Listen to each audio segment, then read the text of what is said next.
অহাকালিৰ পৰা তৃতীয় পৰ্যায়ৰ লকডাউন আৰম্ভ হোৱাত প্ৰথম কথাটো আমি যেটো মানি চলিব লাগিব সেয়া হৈছে গধূলি 6 বজাৰ পৰা ৰাতিপুৱা 6 বজালৈ সৰ্বাত্মক কাৰফিউ প্ৰয়োগ কৰা হ'ব অৰ্থাৎ এটা লকডাউন পৰিবেশ নাথাকে লকডাউন হলে ৰাইজ কেতিয়াবা ওলাই আহে কিবা এক্সামশন থাকে বজাৰ কৰিব আহিলো গ্ৰোসাৰী দোকান খোলা আছে ওলাই আহিলো এটো নহয় গধূলি 6 বজাৰ পৰা ৰাতিপুৱা 6 বজালৈকে সৰ্বাত্মকভাৱে বন্ধ থাকিব কাৰফিউ থাকিব গ্ৰোসাৰীও নুখুলিব এক্সেপ্ট ফাৰ্মাসী আন কোনো একো ধৰণৰ প্ৰতিষ্ঠান বিয়লি খোলা নাথাকিব গতিকে ইয়াৰ ক্ষেত্ৰত যি এক্সামশন আছে সংবাদ সেৱা এক্সামশন থাকিব মেডিকেল সাৰ্ভিস এক্সামশন থাকিব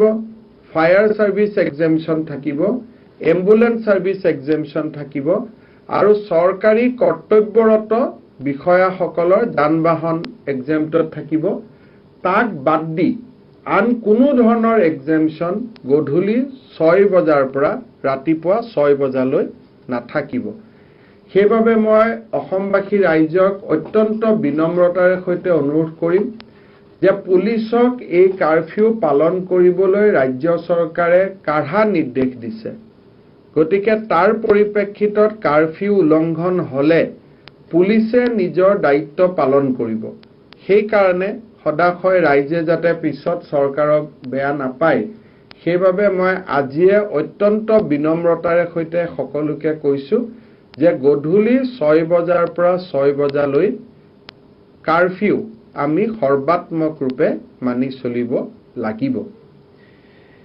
ইয়াৰ পিছত হল যে অহাকালিৰ পৰা প্ৰাইভেট মেডিকেল যিকোনো প্ৰাইভেট মেডিকেল হস্পিটাল ওপিডি ফাৰ্মাসী আৰু ভেটেনাৰী মানৱ স্বাস্থ্য আৰু পশু পক্ষীৰ স্বাস্থ্য এই সম্পৰ্কীয় যিমান সেৱা আছে এই সেৱাসমূহ কালিৰ পৰা খুলি যাব ওপিডিও খুলিব ডেন্টাল ক্লিনিকো খুলিব ভেটেনাৰী ক্লিনিকো খুলিব হস্পিটালৰ জেনাৰেল মেডিচিনো খুলিব কোনোবাই আল্ট্ৰাসাউন্ড কৰে আল্ট্ৰাসাউন্ড স্ক্যানিং সিটি স্ক্যানিং ৰেডিওগ্ৰাফিক যিবিলাক বিভিন্ন ধৰণৰ অনুষ্ঠান আছে ব্লাড টেষ্ট পৰীক্ষাৰ কাৰণে যিবিলাক অনুষ্ঠান আছে ল্যাব আদি এই গোটেই ধৰণৰ স্বাস্থ্য সেৱাৰ লগত জড়িত ল্যাবৰ পৰা ৰেডিওগ্ৰাফিক ক্লিনিক্সৰ পৰা ভেটেনাৰী ক্লিনিক্সলৈকে এই গোটেই বিলাক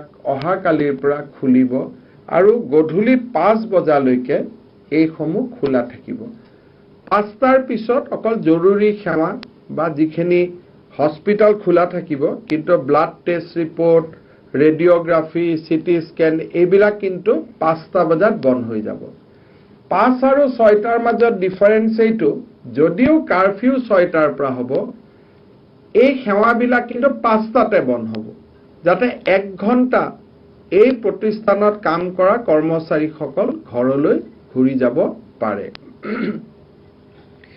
ঠিক তেনেদৰে গাঁও বা চহৰতে হওক যিমান অকলশৰীয়া দোকান থাকে ষ্টেণ্ড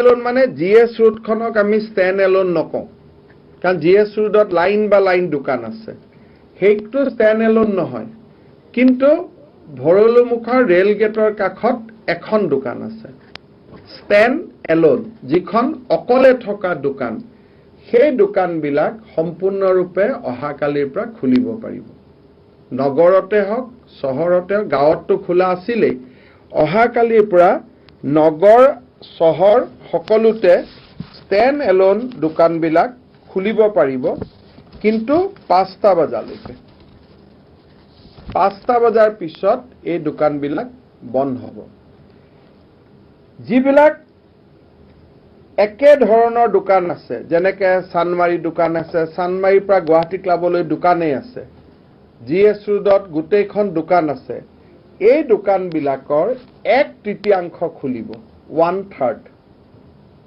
দুখত দোকান বন্ধ থাকিব বন্ধ থকা দোকানখনৰ সোঁফালে আৰু বাওঁফালৰ দোকান দুখন খুলিব পাৰিব। তাৰমানে এখন দুখন খোলা থাকিলে দুখন বন্ধ হ'ব, দুখন খোলা বন্ধ হোৱাৰ পিছত এখন খোলা হ'ব, আৰু দুখন বন্ধ থাকিব, আৰু এখন খুলিব, আৰু দুখন বন্ধ হ'ব, আৰু এখন খুলিব। তাৰমানে 1/3 দোকান খুলিব, ফুটপাথৰ দুইফালে খুলিব পাৰিব, কিন্তু প্ৰথমখন খোলাৰ লগে লগে মাজৰ দোকানখন বন্ধ হ'ব, দুখন। চতুৰ্থ নম্বৰটো খুলিব। তাৰমানে 1 নম্বৰখন খুলিব, 2-3 বন্ধ হ'ব, 4 নম্বৰখন খুলিব, 5-6 বন্ধ হ'ব, 7 খুলিব, 8-9 বন্ধ হ'ব, 10 খুলিব। এতিয়া এই দোকানখিনি অহাকালিৰ পৰাই খুলিব পাৰে। কিন্তু যেহেতু কোন 1/3 দোকান খুলিব, বজাৰ এছ'চিয়েশ্যন সকলে নিজৰ ভিতৰত মিটিং পাতি সিদ্ধান্ত ল'ব লাগিব। কবাত নিজে সিদ্ধান্ত নললে ডিসি সকলে সিদ্ধান্ত ল'ব। সেইকাৰণে ৰাতিপুৱাই মোৰ প্ৰেছ কনফাৰেন্সখন শুনি ৰাতিপুৱাই সবে দোকান কেইখন খুলি ল'ব নালাগে। আগত নিয়ম নীতিটো প্ৰস্তুত কৰি ল'ব যে কোন 1/3 দোকান আমি খুলিম। তাৰ পিছতহে যাতে শৃংখলাবদ্ধভাৱে দোকানবোৰ খুলি দিয়ে। যদি কোনোবাই নিজে সিদ্ধান্ত ল'ব নোৱাৰে, আমি ডিসি সকলক নিৰ্দেশ দিছো যে আপোনালোকে চাই দিব কোন কেইখন দোকান কেনেকে খোলা যাব। কিন্তু যিকোনো লানি নেচেৰাগাকৈ থকা দোকানসমূহৰ 1/3 খুলিব পাৰিব। অকলে থকা দোকান হলে আমি এটা যাওঁতে গণেশগুৰি পাৰ হৈ গলো, কাষত কৰবাত এখন দোকান আছে, কোনোবা ফ্লেটৰ তলত এখন দোকান আছে, কোনোবা এটা অঞ্চলত কোনোবা এখন হস্পিটালৰ সন্মুখত এখন দোকান আছে, তেওঁলোকে খুলিব পাৰিব। তেওঁলোকে কোনো অনুমতিৰ প্ৰয়োজন নহব। ষ্টেণ্ড এলোন দোকানবিলাক কালি ৰাতিপুৱাৰ পৰা খুলিব। দুখন দোকান খালী হ'ব। ইয়াৰ ভিতৰত যদি এখন গ্ৰছাৰী আছে, যদি ইয়াৰ ভিতৰত এখন ফাৰ্মাচী আছে, যদি গ্ৰছাৰী আৰু ফাৰ্মাচী আছে, তেওঁলোক কিন্তু খোলা থাকিবই। তেওঁলোকক বাদ দিহে 1/3 হিচাপটো হ'ব। যদি 1 নম্বৰখন হাৰ্ডৱেৰ দোকান, 2 নম্বৰখন গ্ৰছাৰী দোকান, 3 নম্বৰখন ফাৰ্মাচীৰ দোকান, আৰু 4 নম্বৰখন আপোনাৰ ধৰি ললো কিবা জুচৰ দোকান, তেতিয়া 4খনেই খুলি যাব। তাৰমানে গ্ৰছাৰী আৰু ফাৰ্মাচী কোনো কাৰণতে বন্ধ নাথাকে। তেওঁলোকে ৰাতিপুৱাৰ পৰা 5টা বজালৈকে খুলি থাকিব পাৰিব। তেওঁলোকৰ ক্ষেত্ৰত 1/3 নিয়মটো প্ৰযোজ্য নহব। ঠিক সেই ধৰণে কিতাপৰ দোকানৰ ক্ষেত্ৰতো 1/3 নিয়মটো প্ৰযোজ্য নহব। তেওঁলোকেও ৰাতিপুৱাৰ পৰা গধূলি 5টা বজালৈকে সকলো বুক ষ্টল, কিতাপৰ দোকান এইবিলাক খুলি যাব পাৰিব। ইয়াৰ পিছত মাৰ্কেট কমপ্লেক্স আৰু শ্বপিং মল কিন্তু বন্ধ থাকিব। এনি মাৰ্কেট কমপ্লেক্স আৰু শ্বপিং মল বন্ধ থাকিব। যিয়ে সৰু ডাঙৰ যি মাৰ্কেট কমপ্লেক্স হয় বা শ্বপিং মল হয়, তেওঁলোকক খোলাৰ অনুমতি দিয়া হোৱা নাই। Auto rickshaw, cycle rickshaw, taxi এওঁলোকে নিজৰ কাম কাজত ঘূৰি যাব পাৰিব। খালি কণ্ডিশ্যন এটাই যে এজন ড্ৰাইভাৰ হ'ব আৰু 2জন পেছেঞ্জাৰ হ'ব। 3জন পেছেঞ্জাৰ ল'ব নোৱাৰিব। ঠিক তেনেদৰে 4 হুইলাৰ, উবেৰ, ওলা যিসকল আছে, তেওঁলোকেও এজন ড্ৰাইভাৰ আৰু 2জন পেছেঞ্জাৰ লৈ কাম আৰম্ভ কৰিব পাৰিব। 1 ড্ৰাইভাৰ 2 পেছেঞ্জাৰ। 3 নম্বৰ পেছেঞ্জাৰজন দেখিলে কিন্তু পুলিচে ব্যৱস্থা ল'ব। স্কুটাৰ চলাব পাৰিম। স্কুটাৰত আমি পিলিয়ন ৰাইডিং, পিছফালে কাকো বহাব নোৱাৰো। কিন্তু মহিলা আৰু 12 বছৰীয়া তলৰ ল'ৰা তেওঁলোকে বহিব পাৰিব। For 2 wheeler, pillion riding is allowed either with 1 female or 1 child up to age 12 years. কিন্তু 3জনে বহিব নোৱাৰিব। দেউতাক মাক ল'ৰা 3জন যাব নোৱাৰে। হয় দেউতাক মাক, নহলে দেউতাক ল'ৰা। কিন্তু 2টা ভায়েক ককাইক যাব নোৱাৰিব। কালিৰ পৰা গুৱাহাটীয়ে হওক বা আন নগৰ চহৰত সকলো ধৰণৰ নিৰ্মাণ কাৰ্য আৰম্ভ হ'ব। কনষ্ট্ৰাকশ্যন, কোনোবা ৰাস্তা, কোনোবা ঘাট, কোনোবা বিল্ডিং, কোনোবা প্ৰাইভেট ঘৰ, যাৰ যি নিৰ্মাণ কাৰ্য এইকেইদিন বন্ধ হৈ আছিল, অহাকালিৰ পৰা আৰম্ভ কৰিব পাৰিব, but with 50% of normal work force.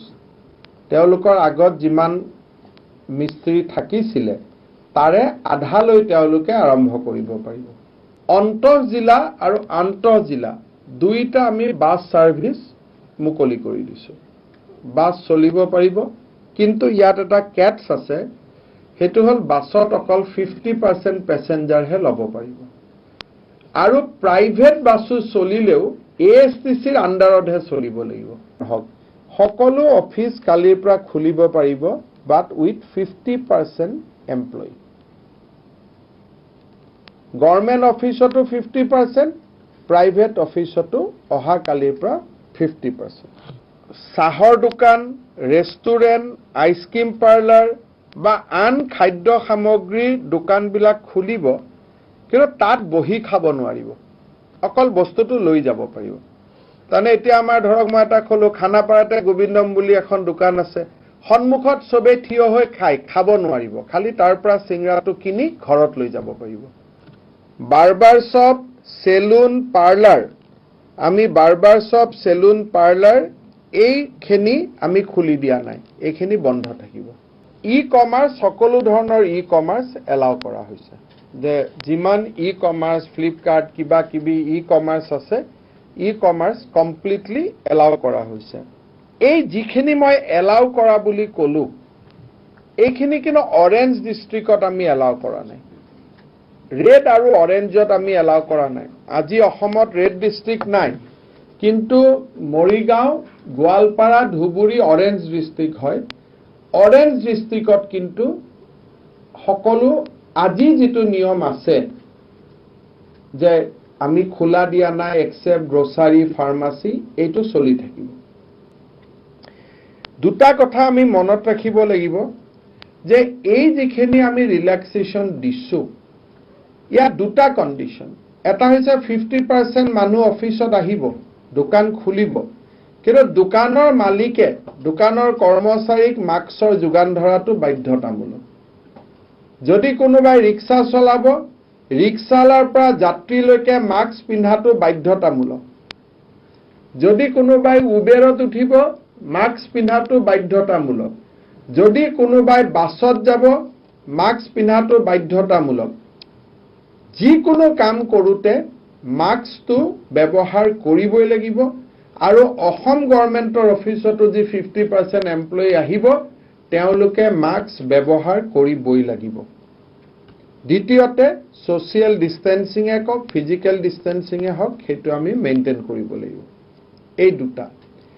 শেষত এটা কথা খুব মন কৰিবলগীয়া, আৰু মই ভাবোঁ যে আজিৰ গোটেই সংবাদমেলৰ যিটো মেইন কথা, সেইটো হ'ল যে যিকোনো মূল্যৰ বিনিময়তে 65 বছৰৰ ওপৰৰ ব্যক্তি ঘৰৰ পৰা ওলাই আহিব নোৱাৰিব, এক্সেপ্ট মেডিকেল নিড, আৰু 12 বছৰৰ তলৰ ল'ৰা ছোৱালী। এই দুটা কিন্তু এই গোটেই অধিসূচনাখনৰ মূল স্তম্ভ হ'ল দুটা। এটা হ'ল যি কামে আমি কৰিব দিছোঁ, মাস্ক ব্যৱহাৰ কৰিবই লাগিব, আৰু মাস্কৰ লগত ফিজিকেল বা ছ'চিয়েল দূৰত্ব, শাৰীৰিক দূৰত্ব, সামাজিক দূৰত্ব আমি মেইনটেইন কৰিবই লাগিব। এইটো হ'ল প্ৰথম স্তম্ভ।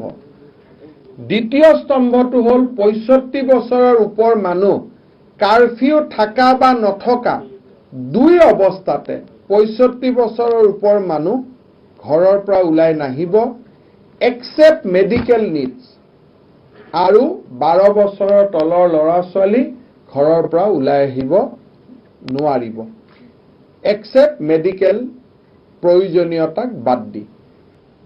শেষত এই গোটেইখিনি কোৱাৰ পিছত আৰু এটা থাকিব, আমাৰ যে সাপ্তাহিক বজাৰ হয়, মাছৰ বজাৰ হয়, এই বজাৰবিলাক কিন্তু বন্ধ থাকিব। মাছ দোকানত পাব, অকলশৰীয়া দোকানখনত পাব, কিন্তু মাছৰ বজাৰখন বন্ধ থাকিব। মাছৰ অভাৱ নাই, মাছ আপুনি দোকানত পাব, ফুটপাথৰ ওপৰত পাব, য'ত পাব, কিন্তু মাছৰ বজাৰখন বন্ধ থাকিব আৰু সাপ্তাহিক বজাৰ যে বহে সেই সাপ্তাহিক বজাৰবিলাক বহাৰ অনুমতি দিয়া নহ'ব। এইখিনি হ'ল থুলমূলকৈ নিৰ্দেশনা, এতিয়ালৈকে খোৱা নাই। আপোনাৰ বিয়া, সভা, ৰিলিজিয়াছ মন্দিৰ, মছজিদ, গীৰ্জা এইবিলাক কমপ্লিটটো MHA চাৰ্কুলাৰখনতে বেণ্ড আছে। Public meeting, political meeting, public gathering, মন্দিৰ, মছজিদ, গীৰ্জা এইবিলাক সম্পূৰ্ণৰূপে বন্ধ থাকিব, ঘৰতে কৰিব। দ্বিতীয়তে swimming pool, multiplex, cinema hall এইবিলাক সম্পূৰ্ণৰূপে বন্ধ থাকিব। স্কুল কলেজৰ সম্পৰ্কত অহাকালি বা পৰহি শিক্ষা বিভাগৰ পৰা আপোনালোকে এখন হয়তো আপোনালোকক মই মাতিম, পৰহি দিনাখন আমি শিক্ষা বিভাগৰ কথা অলপ ভাল কৰি আলোচনা কৰিলোঁ।